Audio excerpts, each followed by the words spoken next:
Vous m'entendez? Oui, on vous entend, docteur. Très bien. Donc, on poursuit. On en était au diagnostic différentiel. La rupture de la poche amyocordiale, j'espère que c'est acquis. Les leucorrhées. L'hydrorrhée, c'est un écoulement qui est beaucoup plus rosâtre, épais et transitoire. L'hydrorrhée, c'est un écoulement qui provient du col et non pas de la cavité. D'accord? C'est les glandes endocervicales qui produisent un liquide appelé hydrorrhée.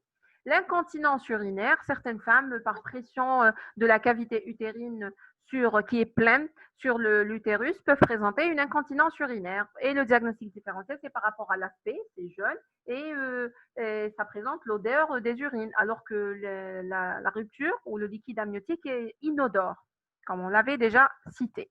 D'accord? Là, c'était l'image en rapport avec la poche amyocoriale. On passe à l'évolution de notre rupture prématurée des membranes. Donc, lorsqu'on est face, on a fait notre diagnostic de rupture prématurée des membranes. Cette dernière peut évoluer de manière tout à fait naturelle. Cette femme, elle va entrer en travail. Elle peut entraîner des complications dites obstétricales, des complications maternelles ou fœtales. On commence par l'évolution naturelle. C'est une entrée en travail spontanée. Bien sûr, comme on l'avait cité au cours de la définition, cette entrée, elle va dépendre d'un certain délai, qui est la période de latence et qui est très variable d'une patiente à une autre. Je vous ai mis là une étude statistique de la CINGOF, c'est le Collège national français des gynécologues obstétriciens. Une minute, le liquide s'écoule malgré la présence de bouchons muqueux. Il faut savoir que quand elle n'est pas associée à une menace d'accouchement prématuré, oui, il peut s'écouler. C'est un liquide. Enfin, le bouchon muqueux, c'est pas du béton, hein. C'est un bouchon, c'est de la glaire qui a coagulé. Donc, il peut y avoir passage du liquide. D'accord? Et l'écoulement, il va être d'autant plus important si elle est associée à une menace d'accouchement prématuré. Donc, la moitié des patientes qui présentent une rupture prématurée à terme, elles vont accoucher dans les 5 heures qui suivent et 95 dans les 28 heures qui suivent. D'accord? Ça, ce n'est pas une donnée nationale, c'est des données étrangères. Hein. Donc, l'évolution naturelle, c'est l'entrée en travail qui est dictée par une période de latence qui est très variable. Les complications, elles peuvent évoluer vers une complication, notamment des complications obstétricales. En faisant notre examen initial, par exemple, pour une rupture, une femme qui vient consulter, elle vous dit, je fais un écoulement liquidien, vous l'examinez, madame, vous contractez, oui, je contracte, ou là, soit vous faites un toucher vaginal, soit vous faites une échographie endovaginale, vous constatez une procidence du cordon. Je ne sais pas si vous êtes au courant qu'est-ce qu'une procidence. La procidence du cordon, c'est une urgence vitale extrême fœtale. C'est lorsque le cordon fœtal précède la présentation fœtale. Donc, vous imaginez, on a le col, enfin, vaut mieux qu'on retourne vers les images précédentes et que je vous explique. Ici, par exemple, non, là, c'est une présentation qui n'est pas céphalique. Je vais essayer de vous expliquer via, voilà, cette maquette.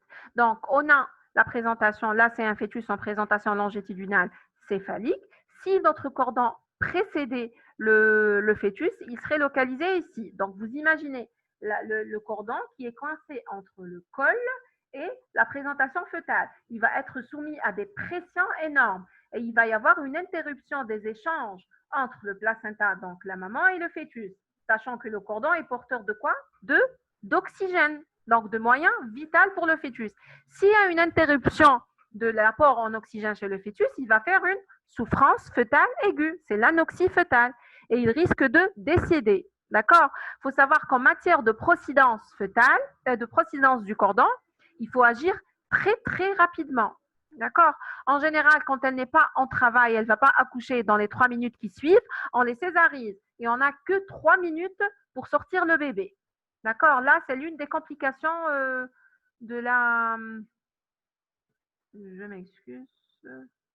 Une des complications obstétricales qu'on retient au cours de la rupture prématurée des membranes. D'accord? Donc, la procidence du cordon. C'est lorsque le cordon précède la présentation. On peut retrouver une présentation vicieuse, notamment les grossesses très jeunes, 24, 26, 27 semaines. Elle rend ses membranes. Au toucher, on retrouve, et elle est en travail, au toucher, on retrouve une présentation transverse ou un franc. D'accord? On peut retrouver un tableau d'hématome rétroplacentaire. Donc, l'écoulement liquidien va être associé à des métroragies. L'hématome rétroplacentaire, vous allez le détailler, les métroragies du 3e trimestre. D'accord? Donc, elle se plaint d'écoulement liquidien. On va retrouver des métroragies, une douleur ou une contracture utérine. À l'échographie, l'état des annexes, le placenta, il va être normalement inséré, mais il va retrouver un hématome au niveau du placenta. Le placenta, il s'est détaché de sa paroi. On l'explique comment. Vous imaginez une bulle qui est la cavité amniotique qui est à pression correcte. Si on a une bulle qu'on va déprimer rapidement, donc c'est la rupture, on fait un trou au niveau de la bulle rapidement, il va y avoir la pression, elle va chuter brutalement. Et la chute de la pression intra-amniotique brutale va décoller le placenta. D'accord? S'il y a un décollement de placenta avec constitution d'un hématome, ça va priver le fœtus des échanges et donc ça va entraîner une souffrance fœtale. Être un signe que la femme ferait une RPM par la suite ou pas vraiment de relation. La rupture de la poche amniocoriale, non, non, pas du tout. Pas du tout. Ça n'a pas du tout de relation. D'accord? La poche amniocoriale, elle est toute petite, elle est très bas insérée, donc sa rupture ne présage pas, elle ne va pas présager une rupture réelle de la cavité. D'accord? Donc, on avait vu la procidence du cordon, les présentations vicieuses, l'hématome rétroplacentaire qui peut survenir au cours de la RPM. Là, c'était les complications obstétricales. On passe aux complications maternelles, à savoir le risque essentiel maternel, c'est l'infection, notamment l'infection amniotique de la cavité amniotique qu'on appelle chorioamniotite. On va détailler la chorioamniotite, il ne faut pas vous inquiéter. Il y a un risque aussi, si elle fait un HRP au moment de la rupture prématurée des membranes, il y a un risque qui est retentissement de l'hématome rétroplacentaire sur l'état hémodynamique maternel. Hein. Au cours d'un HRP, la maman, elle peut vous faire un état de choc, elle peut vous faire une insuffisance rénale, elle peut faire une rupture utérine, beaucoup de complications associées. Et bien sûr, si la rupture prématurée des membranes se pérennise, il y a un risque qu'il y ait des infections plus graves avec propagation de l'infection vers la région pelvienne, entraînant une pelvipéritonite, voire septicémie et choc septique. On va détailler la chorioamniotite. La chorioamniotite, c'est une infection de la cavité amniotique par voie ascendante. C'est une infection qui est assez grave, d'accord, et qui contre-indique la poursuite de la grossesse. Une femme qui est à 32 semaines, qui vous fait une rupture prématurée des membranes, 32 semaines, on n'est pas à terme, on est loin du terme, d'accord? Elle vous fait une rupture prématurée des membranes, on peut respecter ça, la mettre sous antibiotiques, donner des corticoïdes, surveiller la femme. Si elle fait une chorioamniotite, on se doit de hâter l'accouchement par voie haute ou par voie basse, car la chorioamniotite peut évoluer vers une endométrite, l'endométrite peut évoluer vers la pelvipéritonite va donner une septicémie et un choc septique, d'accord? Donc, c'est une infection de la cavité amniotique qui est assez grave. Elle se fait comme la cavité amniotique, elle est ouverte sur le vagin, c'est l'ascension des germes vaginaux vers la cavité amniotique. 3 minutes, je n'ai pas compris. Ah, 3 minutes, très bien, docteur Melk. On a 3 minutes. Enfin, pourquoi 3 minutes c'est pas aléatoire. Il faut savoir que l'apparition de séquelles neurologiques se fait après 3 minutes d'anoxie cérébrale. D'accord? C'est pourquoi on a 3 minutes pour extraire le fœtus, afin d'éviter les séquelles cérébrales, afin d'éviter qu'il naisse avec une infirmité motrice et cérébrale, un handicap définitif. Donc, on va détailler la chorioamniotite. Son diagnostic, elle est suspectée ou là, elle est confirmée quand on a une fièvre maternelle. On parle de fièvre maternelle à partir de 38 degrés Celsius. Cette fièvre, elle va être associée à au moins 2 signes, mais les signes suivants. D'accord, donc fièvre maternelle avec 2 des signes, c'est une chorioamniotite. Premier signe, c'est la présence de contraction utérine et de sensibilité. Là, il faut faire la part des choses. Contraction utérine, qui n'apparaissent pas au début de la rupture. Une femme qui vient consulter pour rupture prématurée, qui vient de survenir et qui a des contractions utérines, ne veut pas dire qu'elle fait une chorioamniotite. D'accord? Ça veut dire qu'elle fait une rupture prématurée associée à une menace d'accouchement prématuré. Par contre, une femme qui vous a fait une rupture prématurée des membranes et qui s'est pérennisée, elle est avec une rupture prématurée des membranes depuis 48 heures ou 72 heures. Donc, les 48 et 72 heures, la cavité amniotique est béante. Les germes ont eu le temps qu'il y ait une ascension des germes avec contamination de la cavité amniotique entraînant une chorioamniotite. Donc, au bout de 48-72 heures, elle va vous faire des contractions utérines. Là, on suspecte une chorioamniotite. On est en droit de suspecter une chorioamniotite. Donc, la chorioamniotite, on la voit après un certain délai. On ne la voit pas directement avec la RPM. D'accord? Il faut donner le temps aux germes de contaminer la cavité amniotique. D'accord, désolé, je vais trop vite. Je reprends. Complications maternelles, principalement chef de file, chorioamniotite. C'est une infection de la cavité amniotique par voie ascendante. C'est une infection grave, tant pour le plan maternel que sur le plan fœtal. Sans diagnostic, c'est une fièvre maternelle associée à au moins un des signes suivants. Je vous en prie, il n'y a pas de souci. Donc, sensibilité et contraction utérine, et ceci après une certaine période. D'accord? Pas d'emblée. On peut retrouver comme autre signe un liquide amniotique qui devient teinté. Il était clair au moment de la rupture, il va devenir teinté, nauséabond, malodorant. D'accord? Une tachycardie fœtale peut survenir. Il faut savoir que le rythme cardiaque fœtal normal est entre 120 et 160 battements. Inférieur à 120, c'est une bradycardie. Supérieur à 160, c'est une tachycardie. Et la tachycardie fœtale peut témoigner d'une chorioamniotite. Une tachycardie maternelle entre 100 et 120 battements. Et enfin, des signes biologiques en faveur d'une infection qui sont l'hyperleucocytose, où là, les prélèvements qu'on avait fait, la culture le liquide amniotique qui est positive. D'accord? Là, c'était la chorioamniotite.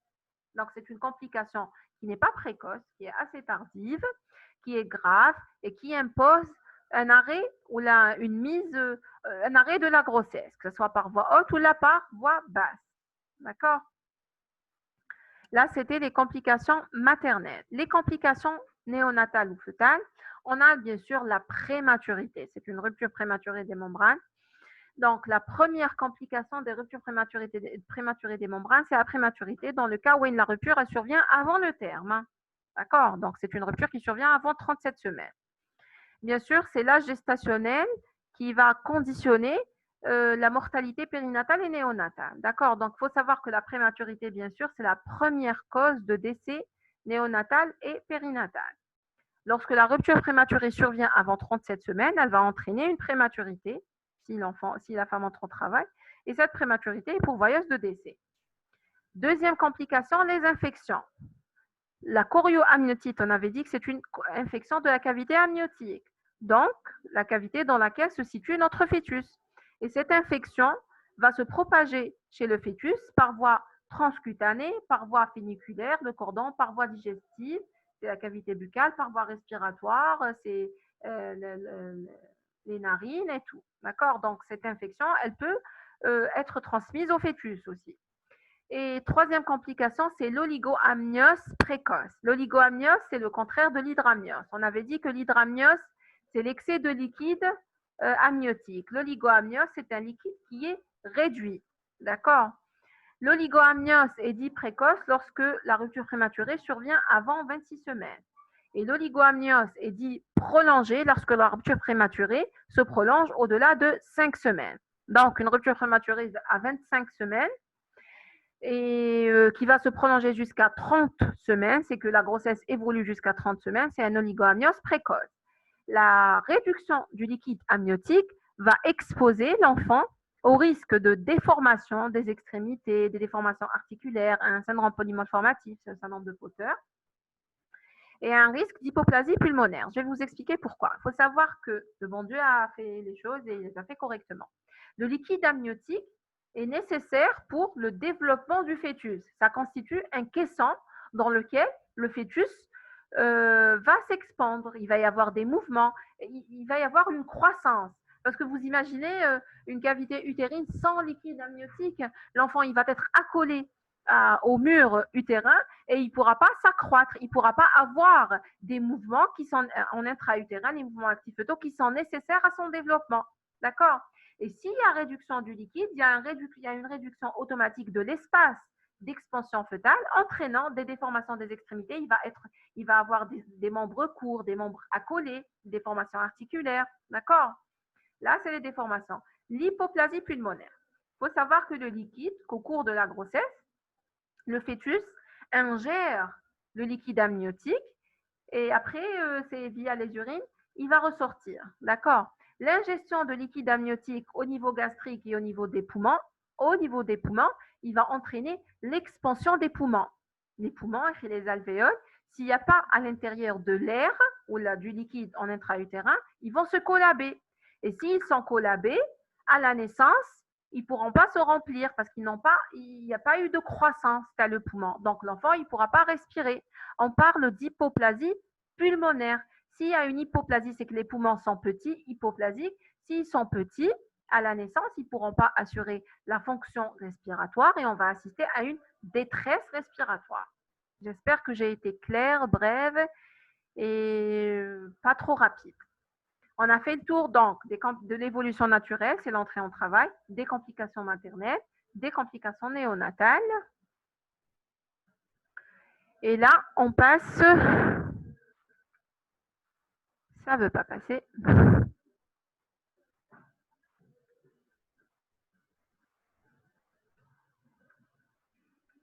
À la prise en charge de la rupture prématurée des membranes. D'accord? La prise en charge, les volets qu'on va détailler, les objectifs de notre prise en charge, les moyens thérapeutiques dont on dispose et la conduite obstétricale propre. Les objectifs de la prise en charge d'une rupture prématurée des membranes. Je suis au service, je suis de garde, il y a une rupture prématurée, enfin il y a un écoulement liquidien hydrique qui vient en consultation. Vous n'avez pas compris. L'oligoamnios précoce est prolongé. Oligoamnios, c'est une réduction du liquide. C'est tout à fait normal. Il y a une rupture des membranes, le liquide va s'échapper, donc le liquide en intra-utérin, il va être diminué. Là, c'est l'oligoamnios. Lorsque la rupture prématurée survient avant 26 semaines d'aménorrhée, on parle d'oligoprécoce. D'accord? Et lorsque cette rupture prématurée des membranes se pérennise au-delà de 5 semaines, donc elle a fait sa rupture prématurée à 30 semaines, elle a été hospitalisée, elle va évoluer sa grossesse, on arrive à 35 semaines, on va étiqueter l'oligo, d'oligo prolongé, parce qu'il s'est prolongé au-delà de 35 semaines, de 5 semaines. D'accord? J'espère que j'ai été claire. Donc, la prise en charge, on commence par les objectifs de la prise en charge. Premier lieu, devant toute suspicion d'RPM ou d'RPM, détecter une urgence.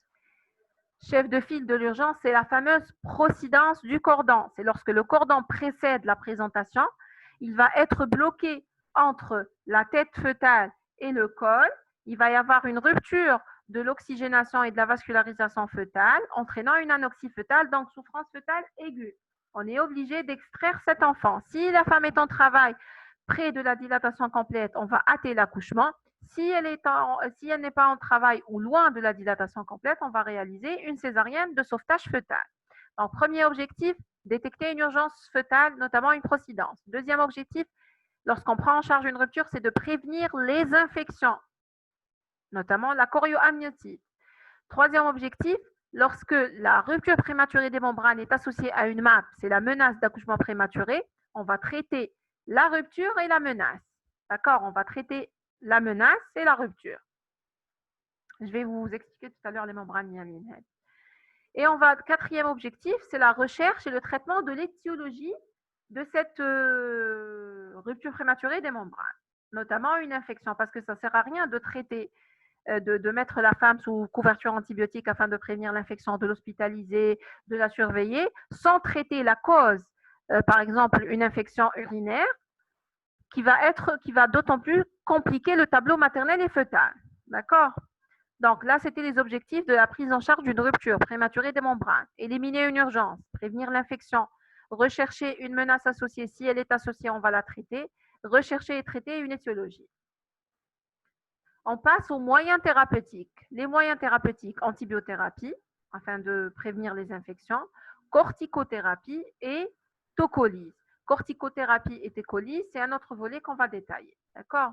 On commence par l'antibiothérapie. Il faut savoir que devant toute rupture prématurée des membranes, on met systématiquement et de manière préventif et probabiliste des antibiotiques afin d'éviter les complications infectieuses. La cavité amniotique est béante sur un vagin qui est avec un microbiote polymorphe, il y a un risque d'infection. Donc, on met la femme sous antibiotiques. La conduite à tenir, c'est de la mettre sous bêta-lactamine pendant 10 jours. D'accord? C'est l'ampicilline ou la lépénicilline pendant 10 jours. Si elle est allergique, on la met sous macrolide, qui est l'érythromycine. Bien sûr, pendant 10 jours, ce n'est pas une règle immuable. Hein. On va adapter pendant les 10 jours à donc on a fait des prélèvements. On a fait un prélèvement du liquide, on a fait des prélèvements des leucorrhées, on a fait une étude cytobactériologique des urines, on a fait un prélèvement vaginal. On va adapter après l'antibiothérapie en fonction de notre recherche éthologique et des résultats infectieux. Donc, on était sur une antibiothérapie préventive probabiliste, on passe à une antibiothérapie curative en fonction de notre antibiogramme. Donc là, c'est les antibiotiques devant toute RPM pour prévenir le risque infectieux. On passe au deuxième moyen, c'est les corticoïdes ou la corticothérapie. Il faut savoir que la corticothérapie est indiquée pour les grossesses entre 24 et 34 semaines d'aménorrhée. D'accord? Elle a pour but d'accélérer la maturation pulmonaire fœtale. Il faut savoir qu'avant 34 semaines d'aménorrhée, la maturité pulmonaire fœtale n'est pas acquise. D'accord? Et cette maturité, elle est axée essentiellement sur la présence de surfactants. Je ne sais pas, enfin, si vous vous souvenez de la pneumo, on a les alvéoles. Les alvéoles, elles sont entourées de surfactants qui va empêcher le collapsus alvéolaire. Il va empêcher les alvéoles de se refermer. S'il y a un collapsus alvéolaire, il n'y a plus de remplissage de l'alvéole par l'oxygène, donc il n'y a plus d'échange respiratoire et c'est la détresse respiratoire. Avant 34 semaines, il n'y a pas de surfactant mature. Donc, à l'année, s'il naît cet enfant, il va faire un collapsus alvéolaire et il va faire une détresse et il va décéder. C'est pourquoi on va accélérer, nous, la maturation du poumon. Donc, on va accélérer la fabrication du surfactant par les corticoïdes. D'accord? Sachant que le délai de 34 semaines peut être dépassé pour la situation du diabète. D'accord? Lorsque la femme est diabétique, si elle vous fait une RPM à 36 ou à 35 semaines, on est en droit de donner des corticoïdes parce que le diabète, lui-même, la physiopathe du diabète, il retarde la maturité pulmonaire. D'accord? Donc, même à 34 semaines, une diabétique, elle peut avoir une immaturité pulmonaire fœtale. C'est pourquoi, au-delà de 34 semaines, on peut donner chez la diabétique des corticoïdes pour accélérer la maturité fœtale. Donc, les corticoïdes entre 24 et 34 semaines, le but, c'est de prévenir les complications de la prématurité. Essentiellement, c'est la détresse respiratoire par la maladie des membranes hyalines. La maladie des membranes hyalines. C'est une carence en surfactant qui va entraîner un collapsus alvéolaire et qui est en rapport avec une prématurité. D'accord? Donc, c'est la première complication à la prématurité. Et par le biais des corticoïdes, on va pouvoir y pallier.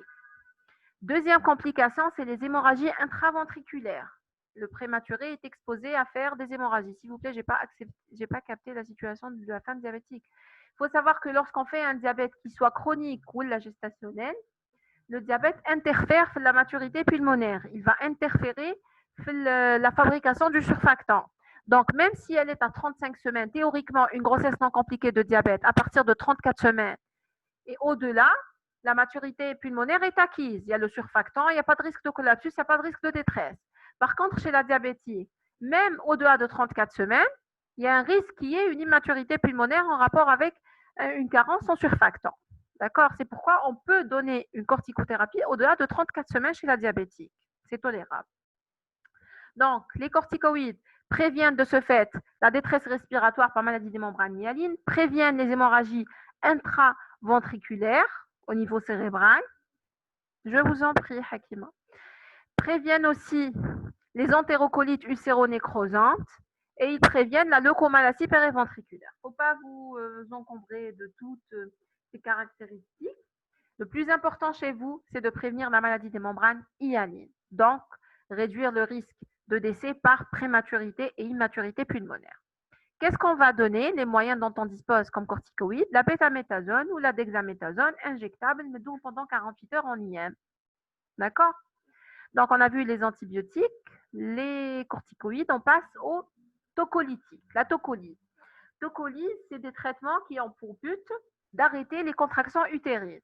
Donc, dans le cadre d'une rupture prématurée associée à une menace d'accouchement prématuré, on donne une tocolyse. Une rupture prématurée des membranes non associée à une menace d'accouchement prématuré, on ne donne pas de tocolyse. Mais c'est au cas par cas. C'est aux praticiens de juger. Mais pour vous, de manière générale, c'est ça le schéma. Rupture prématurée simple, avant 34 semaines, antibiotiques, corticoïdes. Rupture prématurée simple, après 34 semaines, antibiotiques isolés. Rupture prématurée associée à une menace, avant 34 semaines ou là avant le terme, c'est antibiotiques, corticoïdes et tocolyse, afin de pouvoir arrêter les contractions utérines et donner plus de temps au fœtus pour acquérir une maturité. Donc, les indications de la tocolyse, c'est entre 24 et 34 semaines. C'est dans le cadre d'une association d'une RPM avec une menace. Et bien sûr, en dehors de ces contre-indications qui sont essentiellement la chorioamniotite et la souffrance fœtale. On avait dit que la chorioamniotite contre-indique la poursuite de la grossesse parce qu'il y a un risque qu'elle évolue vers une endométrite, vers une infection fœtale, vers une septicémie ou autre. Et bien sûr, la souffrance fœtale. Si à l'ERCF, on constate une souffrance fœtale, on ne va pas maintenir la grossesse. On va faire sortir notre enfant et l'extraire. Le but de la tocolyse, c'est de pouvoir arrêter les contractions utérines afin de gagner du temps pour aider l'enfant à acquérir sa maturité fœtale, donc à diminuer la prématurité et ses risques qu'on avait cités, détresse respiratoire, hémorragie intraventriculaire, leucomalacie, entérocolite ulcéronécrosante et tout. Les moyens ou les thérapeutiques de la tocolyse, on a les antagonistes de l'ocytocine, mais le nom antagonistes de l'ocytocine. Ils vont barrer l'action de l'ocytocine qui est l'hormone en rapport avec les contractions. Les inhibiteurs calciques qui vont bloquer la plaque motrice utérine, donc il n'y aura plus de contractions, et les progestatifs. La même chose, il ne faut pas vous encombrer de l'ordre des thérapeutiques qui sont beaucoup plus de l'ordre de la spécialité. D'accord? C'est juste pour avoir une idée. Donc, on avait eu les objectifs, les moyens thérapeutiques. Là, on passe à la conduite obstétricale, mais ça ne veut pas passer. J'espère que vous arrivez à suivre. Hein.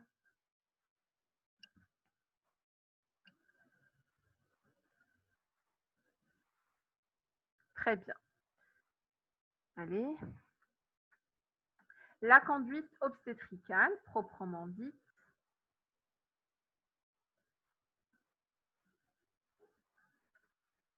Donc, il faut savoir qu'une rupture prématurée qui survient avant 22, disons 23, maximum 24 semaines, il ne faut pas se leurrer. Hein. Les chances de survie fœtale, elles sont très, très faibles. Et là, de manière générale, les sociétés savantes, il y a deux pôles. Il y en a qui sont pour une expectative conservatrice. On ne fait rien, on donne des antibiotiques seuls, on observe, on hospitalise la patiente et on voit est-ce qu'elle va évoluer, on surveille. Il y a un risque qu'elle entre spontanément au travail, qu'elle accouche.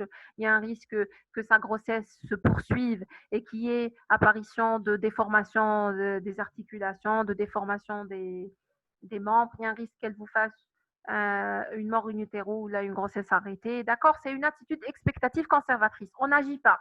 On est là et on constate. Là, c'est l'antibiothérapie seule. D'accord? Là, le deuxième pôle ou le deuxième avis, c'est beaucoup plus interventionniste.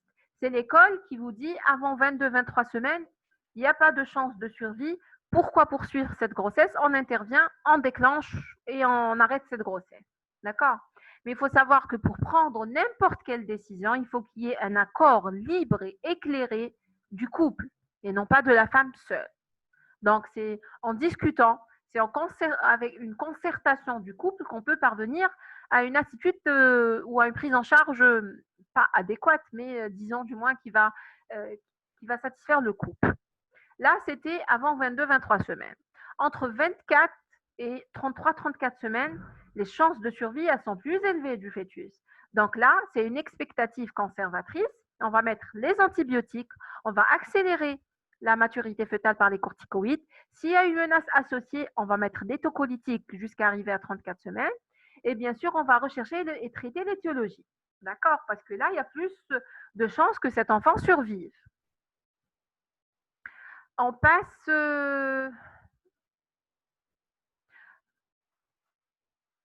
et là, à partir de 34 semaines et au voisinage du terme, notre conduite obstétricale, il faut savoir qu'à partir de 34 semaines, la balance bénéfice-risque va au profit du risque infectieux. C'est-à-dire que le risque infectieux à partir de 34 semaines est supérieur au risque de prématurité. Parce qu'à partir de 34 semaines, la maturité fœtale est censée être acquise, sachant que cet enfant a bénéficié d'une corticothérapie au préalable, d'accord, ayant ou non bénéficié, mais le risque de prématurité au-delà de 34 semaines, il est faible. Par contre, le risque infectieux subsiste, ça reste toujours une rupture prématurée des membranes. Donc, on va mettre la femme sous antibiotiques. On peut tocoliser si menace associée, mais c'est au cas par cas. Une diabétique à 34 semaines, ou là 35 semaines ou 34 et plus, je donne mes corticoïdes et je peux tocoliser. D'accord? Les corticoïdes, ils ne sont pas indiqués à partir de 34 semaines, particularité, tu as le diabète. Donc, à partir de 34 semaines et au voisinage, le risque, c'est beaucoup plus l'infection. On donne des antibiotiques, on peut tocoliser et mettre des corticoïdes au cas par cas, mais on va beaucoup plus décider de la terminaison de la grossesse. Si cette femme entre spontanément au travail, le W là, c'est travail. Hein. Si elle entre spontanément au travail, on va respecter ça. On ne va pas la tocoliser. On peut être amené à la déclencher si elle arrive à 36 semaines révolues. On peut être amené à réaliser ces gènes une césarienne à partir de 36 semaines révolues. Donc, la terminaison de grossesse, elle ne pose pas de problème, même 34 semaines. Et au-delà, il n'y a pas de problème. Parce que, entre guillemets, théoriquement, le risque de prématurité, il est dépassé. Sauf dans certains cas, qui met le diabète, où on cherche à maintenir encore la grossesse pour pouvoir diminuer le risque de détresse respiratoire à la naissance. D'accord? J'espère que j'ai été claire. On poursuit par la conduite pratique.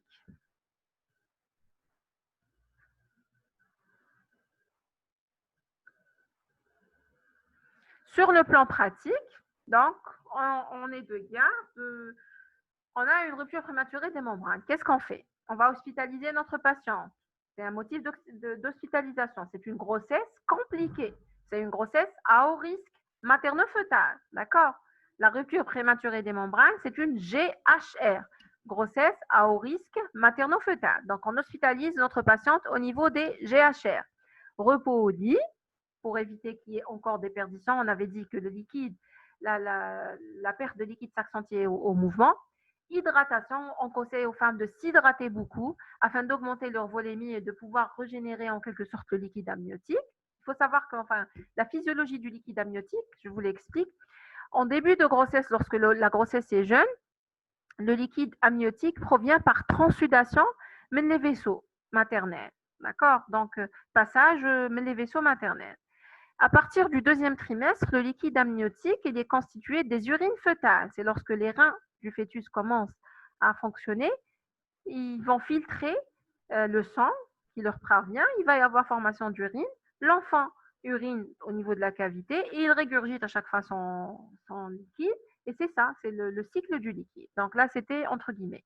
Donc, on hospitalise notre patiente GHR, grossesse à haut risque materno-fœtal. Repos au lit, hydratation, mise en place de bas de contention parce que c'est un repos au lit, c'est pour prévenir le risque thromboembolique. Dans le cas où il existe un doute diagnostique, on fera les tests diagnostiques de la rupture prématurée des membranes, nitrazine, amiocator, recherche de fibronectine, les tests qu'on avait cités. Bilan infectieux, donc tout ce qui est chimie des urines, prélèvement du liquide, ECBU, ECB de perte, hémoculture s'il y a des frissons et fièvre, échographie fœtale, suspidienne endovaginale, ERCF, le bien-être éliminer une souffrance. La thérapeutique, mise en place des antibiotiques, c'est l'ampicilline 1 gramme chaque 6 heures. Si allergie, on donne des macrolides pendant 10 jours et fait les 10 jours Hadouk. Si on a des résultats qui nous parviennent, on va adapter l'antibiothérapie fonction des résultats infectieux. Corticoïdes entre 24 et 34 semaines. Tocolyse dans le cas où il y a une menace qui est associée à une autre rupture prématurée des membranes.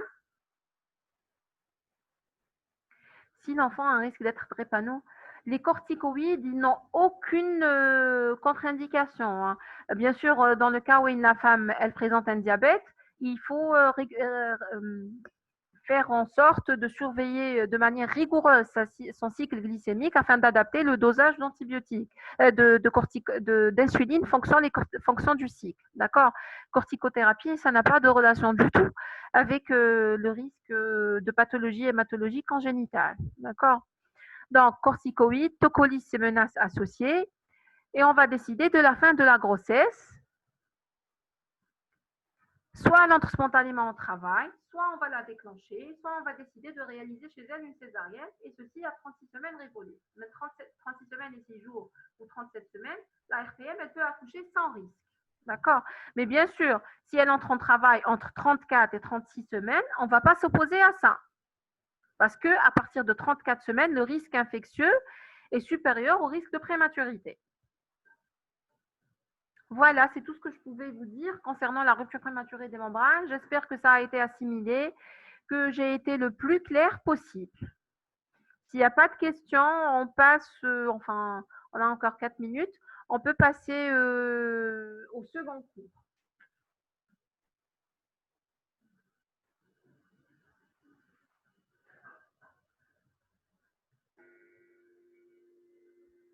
Pas de questions?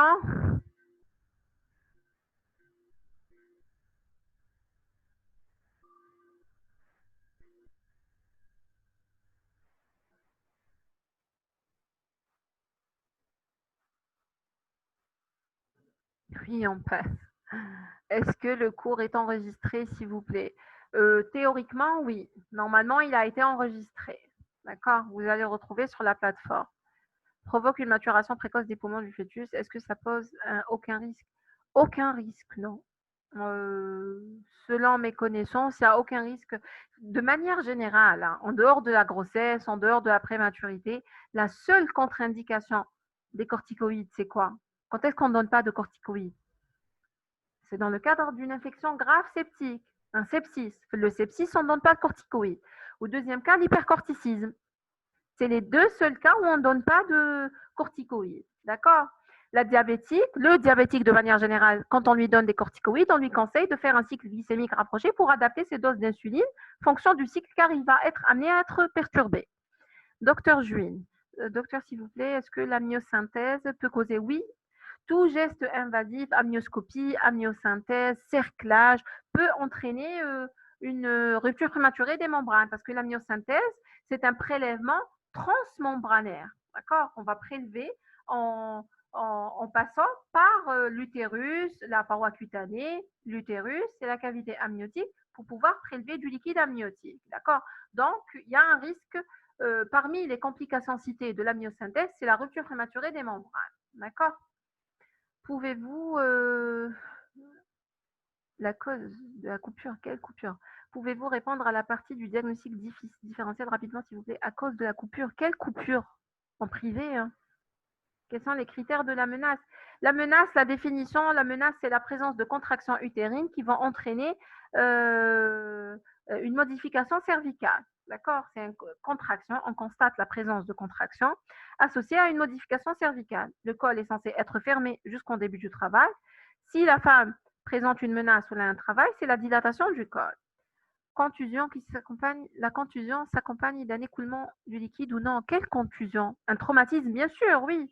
Un traumatisme abdominal peut entraîner une rupture prématurée des membranes. Nous organisons une séance de 15 minutes pour nous parler sur la procidence parce que c'est une urgence. La procidence du cordon, oui, on en parlera en fin du deuxième cours. Je vais vous réexpliquer ça, il n'y a pas de problème. Comment on peut déclencher une RPM? Par de l'ocytocine. C'est le syntocinan, 5 unités de syntocinan dans du sérum glucosé.